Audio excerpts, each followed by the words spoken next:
Տիկին Ջուլագյան, քանի որ դուք մի քանի գումարումների ազգային ժողովի պատգամավոր եք եղել, նաև նախորդ գումարման ազգային ժողով, ինձ հետաքրքիր առհասարակ ձեր վերաբերմունքը էթիկայի հանձնաժողովի ինստիտուտի նկատմամբ։ Ասենք օրինակ այն դեպքում, երբ որ ազգային ժողովի նախագահը թքում է քաղաքացու վրա, կամ հայհոյում է անհետ կորած ծնծառայողների ծնողների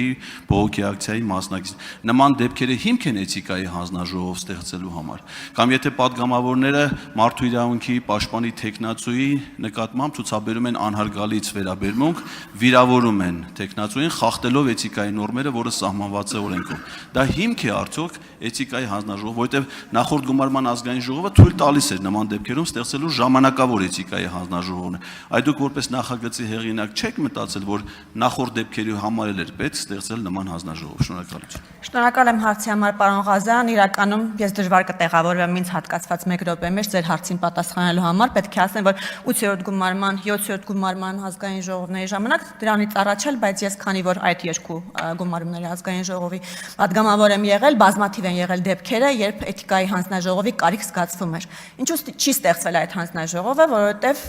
օրենսդրություն սահմանում է, որ կոնկրետ հարցի վերաբերյալ պետք է ստեղծվի էթիկայի հանձնաժողով։ Այսինքն էթիկայի հանձնաժողովը չի եղել մշտապես գործող հանձնաժողով, եւ դա է եղել պատճառը, որ մենք համարել ենք, որ ճիշտ չէ յուրաքանչյուր հարցի վերաբերյալ ստեղծել էթիկայի հանձնաժողով, ինչը ենթադրում է ազգային ժողովի լիագումար նիստերի դահլիճում այդ հարցի քննարկում, ըստ այդմ արդեն ստեղծում ընկալում հանրային ստեղծում հանրության շրջանում ընկալում, որ այդ մարդը արդեն իսկ խախտել է էթիկայի կանոնները։ Համենայն դեպս իմ վերաբերմունքից հարցիսիկ էթիկայի հանձնաժողովի հետ կապված, ես մեկն եմ եղել իմ մի շարք գործընկերների հետ, որ այս ուղղությամբ